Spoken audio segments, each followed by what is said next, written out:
Inner Quest explores various pathways through which you can connect with the infinite wisdom of the universe and apply it to personal, professional, and spiritual growth. This program, featuring accomplished practitioners, educators, and authors, is provided by Infinity Foundation, an innovative center for holistic studies and research.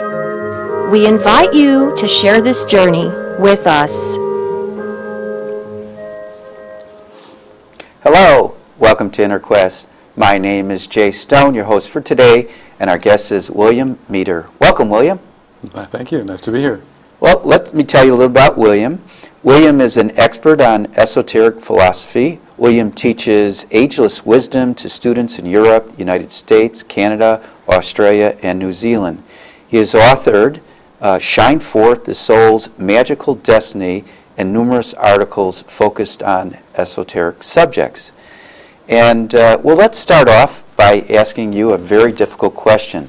Define the human soul. Define the human soul. Okay, well, the soul is, in this philosophy's understanding of it, the soul represents an aspect of consciousness that is, in sum total, the best of a human being. It represents the highest kind of wisdom that we can sense inside us. It actually represents the sum total of the wisdom that has been acquired over countless incarnations. And it also represents that quality of love that is very pristine and lofty and agape-like. So it's the most, you might say, broadly inclusive type of love. Now, people refer to a higher self, a real self, a true self. Are they referring to the soul when they say higher, true, or real self? Well, yes, from the perspective of the esoteric philosophy, we would use the word higher self to represent causal consciousness, which is equivalent to soul consciousness. That part of your awareness, that part of your mind nature that carries from one incarnation to the next. So in general, I would say yes, higher self is the equivalent. Now, you've mentioned one incarnation from to the next. So does the soul survive after death? Yeah, it's the soul is, as I say, a category of consciousness that is found, it's held on the higher mental plane, and it's the part of consciousness that is actually abstracted out of form at the time of death and is held and carried over to the subsequent incarnation. So what is being reincarnated is the content of the causal body, or the soul body, so to speak. And so the soul, if it's existing in between lives, it doesn't need a body? Right. There's a lot that could be said about what is going on in that interim, but essentially that's a period of time where the lessons learned from the previous incarnation are integrated into the causal body as new faculty that becomes the wisdom added for the next incarnation. So does a soul choose the body it's going to be in? Does it choose the gender, the sex, etc., what lessons the soul is going to learn in each carnation? Mm-hmm. Yes, the soul will make those choices, the circumstances of its incarnation, the gender, the type of personality that it needs in order to express itself in the outer world. Yes, absolutely. And what about the soul? I've heard of like soul clusters and soul groups, like a group of people reincarnate about the same time so they can work out issues from a previous life, or because they like to be with each other. Is that possible? Yes, certainly karmic relationships are going to reconstellate themselves in another incarnation because there's still something that has to be worked out. But in this philosophy, it's understood that your soul is part of a great inner ashram, a great inner home, and that your purpose, your soul's purpose, is really a reflection of the inner ashram's purpose, and that ashram is filled with millions of souls at different levels of development, and in many ways, the service to the outer world is based upon group initiative, particularly as we moved into an Aquarian age. So there is a tendency for groups of souls to incarnate at similar time frames to carry on the work that had been impulsed earlier. Well, I know there are many religions or philosophies, they do ancestor worship, like the Hispanic culture, the Day of the Dead, or the Japanese, I think Shintoism. So, can we commune with the souls? Let's say, a parent, a sibling, a friend, or even a great scholar or wise person such as like Gandhi or Reverend Martin Luther King, and tap their ageless wisdom? Well, I think in some sense, yes. The answer is yes in a general sense. But I think that it's one of those things where the degree to which an individual is able to inwardly sense the thoughts of a disincarnate great person like that would be based upon inner affinity. The more that there's a relationship between that other person and yourself from previous incarnations, the more likely it is that there will be an energetic affinity that would create that recognition. Well, sometimes I read a philosopher, a theologian, a writer, I feel like they're talking to my soul. Yeah. And this person has been deceased for a long time. Yeah, yeah. Well, what that means to me is that likely means that in your case, that philosophy advocated by that individual is a thought form that you probably have had relationship with in a previous incarnation. So there's an innate recognition of it that now is being reacquainted with again. You are reacquainting with it again. And so it feels like, oh, I know that person, but in some sense it may be that you don't know that person, or that it's possible, but it's more likely that you know the thought form that has been generated by that person. Now, the soul is metaphysical, something that's physical we can actually touch, metaphysical. So is there any practical value in trying to understand the soul?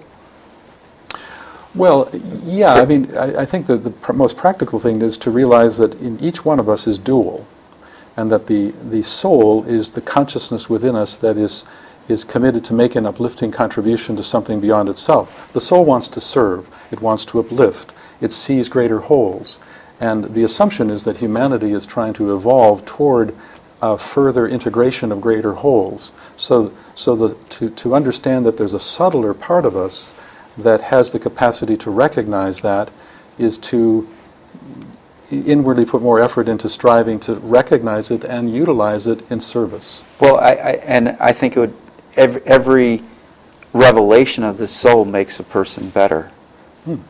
Or redemption, like the soul reveals our true self, our true purpose, our true action, and the soul redeems us. For any errors, mistakes, misjudgments, etc. we've made. Yes, us as personalities.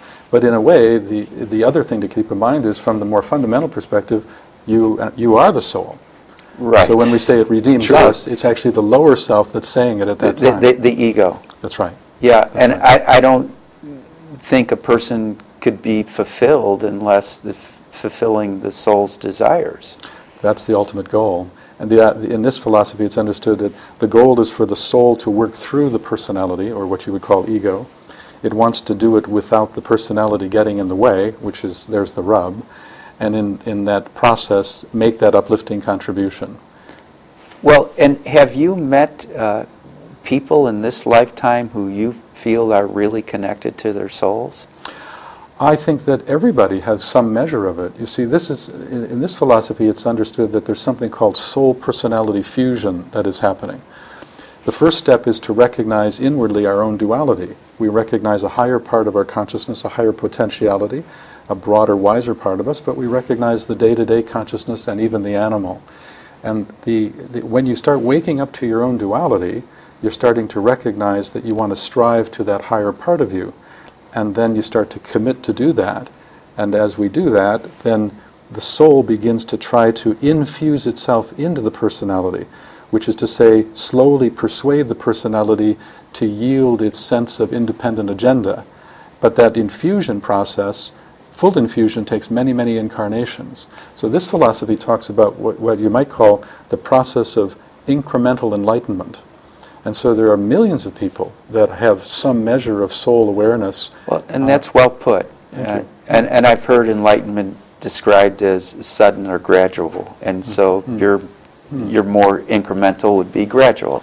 Yeah, and it depends upon how we define enlightenment. Most of the time the word enlightenment means you've come to a state of consciousness where all karma is removed and you no longer have to incarnate. And in a way, that's a way of defining it. And there is a step in the process of evolution that this philosophy would say yes to that.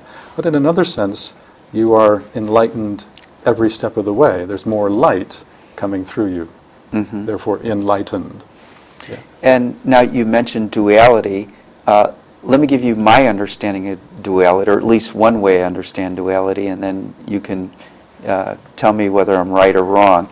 Well, duality between who we are, the actual and the potential, the better person that we can become. Right. And then when we self-actualize, we're turning that potential into our actual world, and the soul helps to facilitate that process.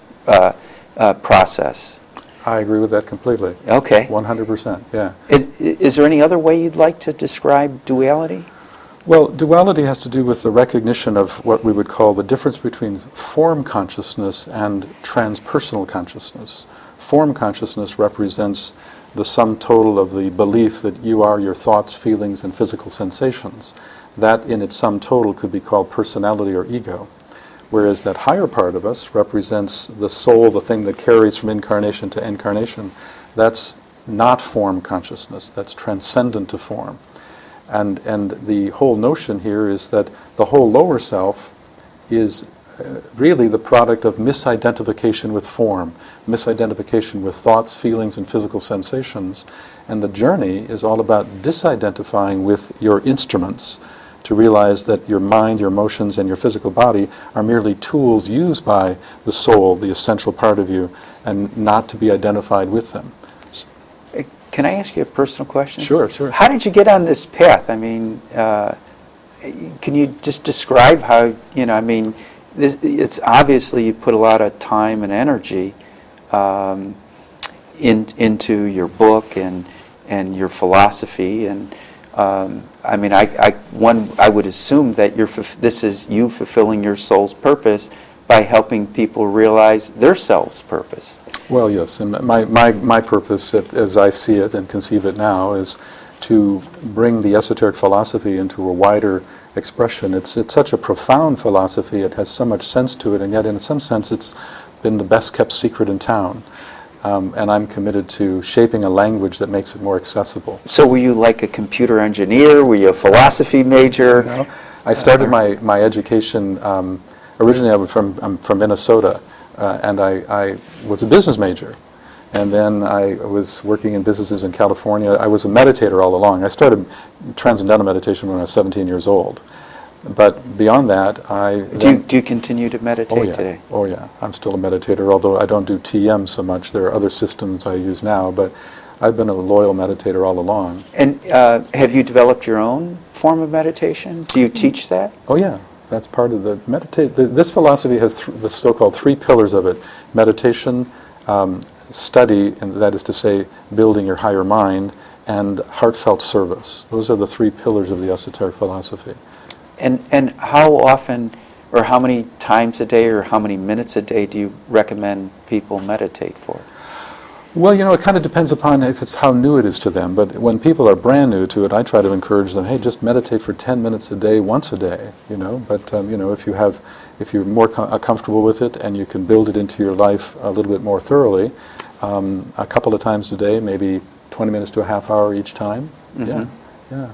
And that's what I would try to do, although I travel a lot. I teach around the world, and so I have a crazy schedule, so I actually, these days, have to adjust according to when I'm getting on a plane, and I do a lot of meditation on planes, actually. Yeah. So did you have a background in some religion? Were you raised in any particular religion? I was raised mainstream Lutheran, although it didn't do much for me. And then you asked about my early work. Well, I was in the business world, but then I had an opportunity to move into the world of psychology. And I lived in California in my early 20s, and I I studied psychology and got a graduate degree in it and became a teacher of psychology at a community college in Northern California near Sacramento.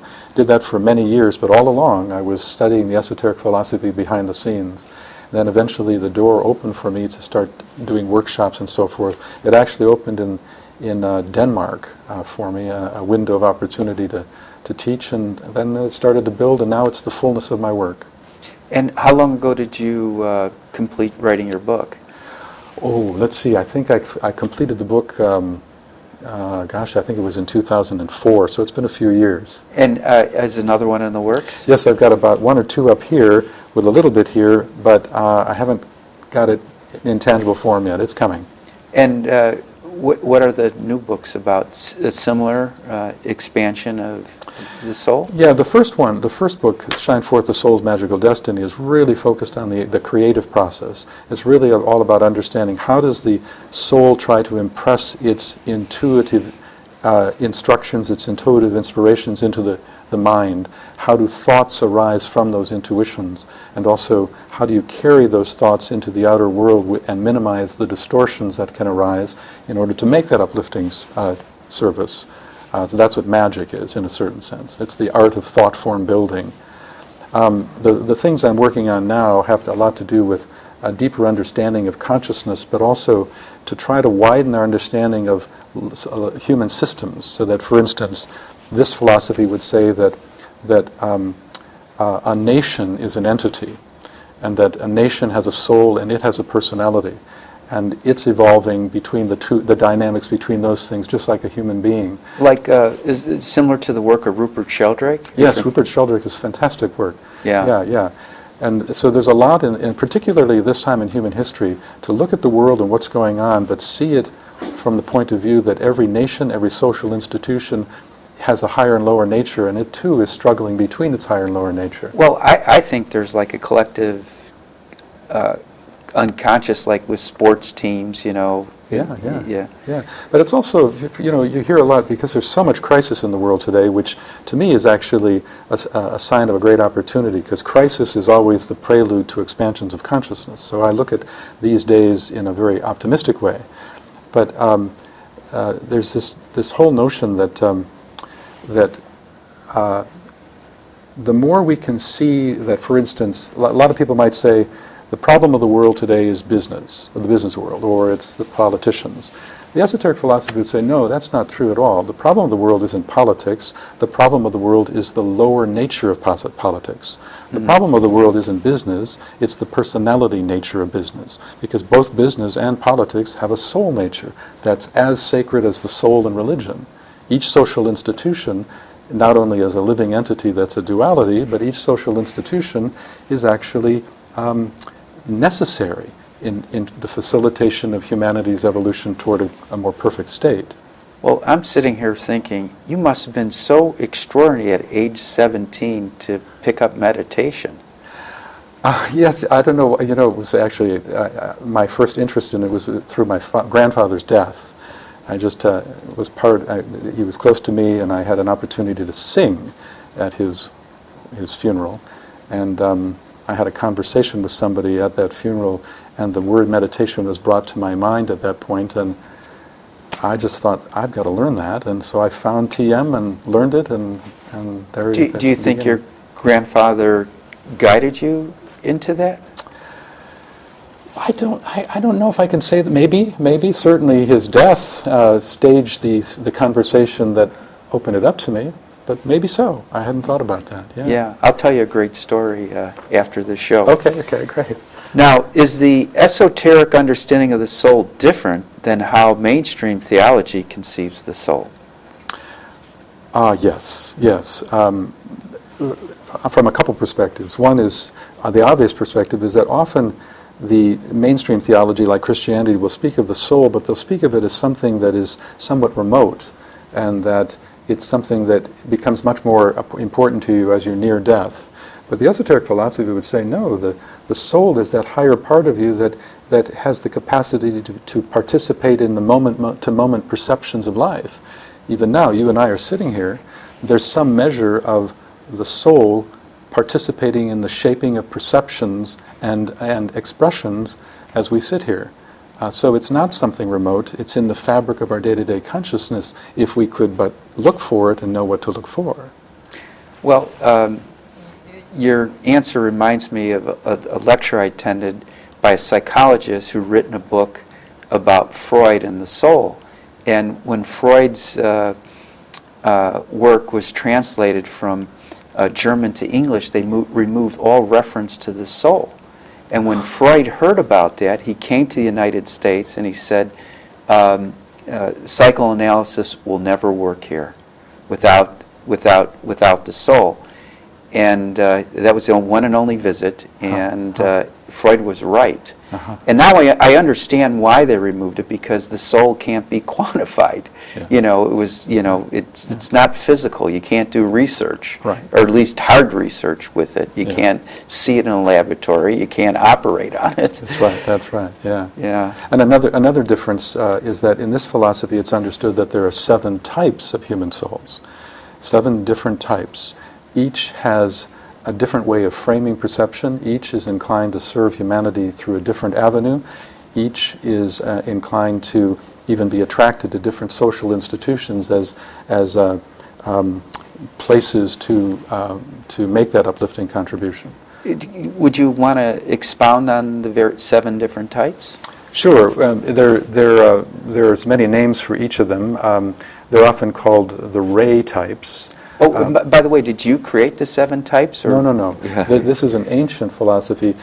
Some of these ideas go way back to even like Pythagoras and some of the great Greek philosophers. Pythagoras, Plato, people like that.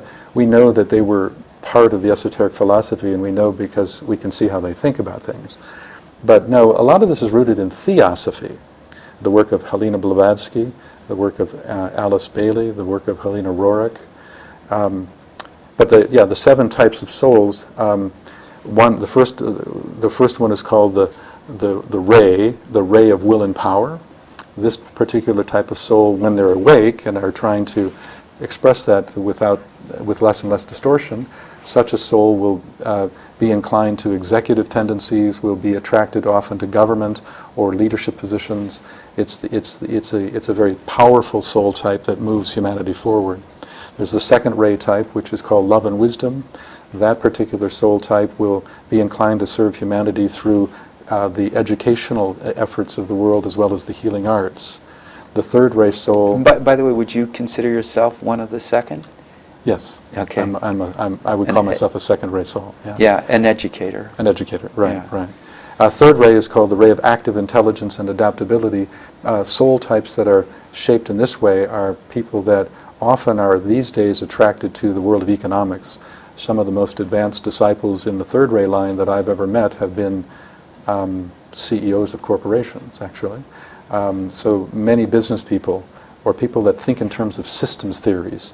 Actually, many engineers also are along this line. The fourth ray is called the ray of harmony through conflict. This particular type of person is often inclined to serve humanity through either the arts or through the capacity to intervene and be a mediating force. For instance, a good example would be the United Nations. The United Nations is the outpicturing of this type of soul. In fact, it too has a soul that is along this line. The fifth ray is called the ray of concrete knowledge and science, and as the name implies, many, many scientists are along this line, dedicating their lives to uplifting humanity through scientific discovery. The sixth ray is called the ray of idealism and devotion. People along this line tend to view human service through the advocacy of ideals.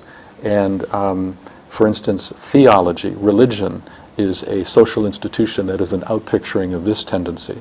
You find a lot of sixth ray people that are deeply involved in theology around the world, doesn't matter which religion. And you also have a lot of people that are involved in causations. Mm-hmm. For instance, somebody that wants to save the whales or is dedicated to, fighting hunger in Africa. There's a lot of sixth ray tendency there. Is there any benefit to knowing what ray you are? Oh, absolutely. Sure. Can you elaborate on that? Yes, and shall I give you this last, the Sure. seventh one for us? Sure. For the audience. The seventh ray is called the ray of ceremonial order and magic. This is a type that is a very practical type of soul type. It's you might say the individual who wants to bring heaven to earth by building new social structures that actually bring out the best of us and systems that actually bring out the best of us. It is you might say, the soul type of the practical mystic. Mystic.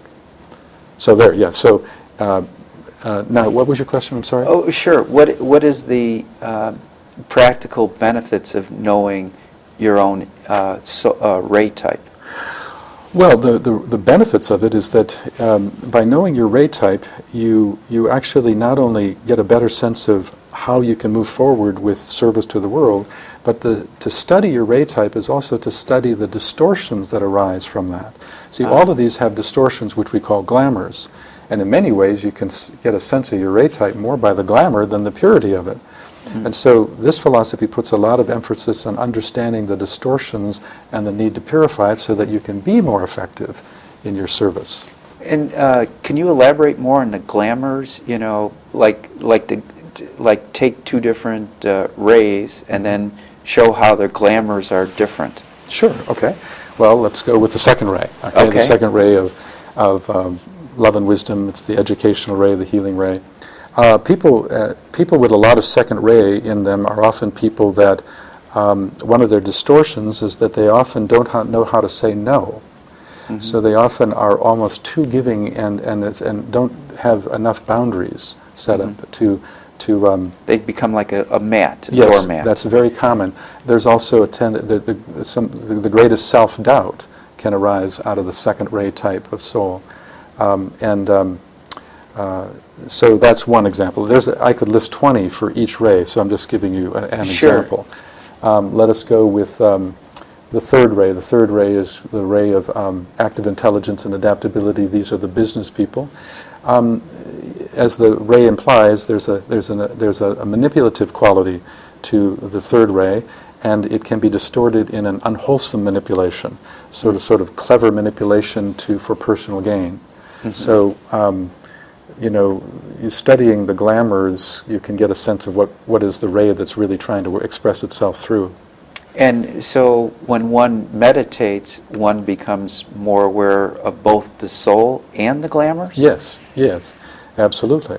And, the more you introspect and sort of with bone honesty look at yourself, the more some of these things start to become clearer to you. And each type of glamour, or each ray type, you might say, will have a different way of trying to resolve and transform those glamours. The goal is to be glamourless, so that there's no illusion, no distortion, and when the entire system is free from glamour and the soul has perfect expression through the lower self without those distortions, that's a definition of enlightenment from another perspective. And then it ends the reincarnation.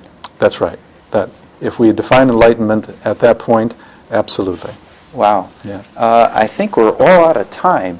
So, William, it's been a pleasure. Time went boom like that. It sure did. For more information about William Meader, the Infinity Foundation, the Inner Quest talk show, stay tuned to the credits at the end. Until next time, wish you good health, good spirits, and good fortune. Thank you.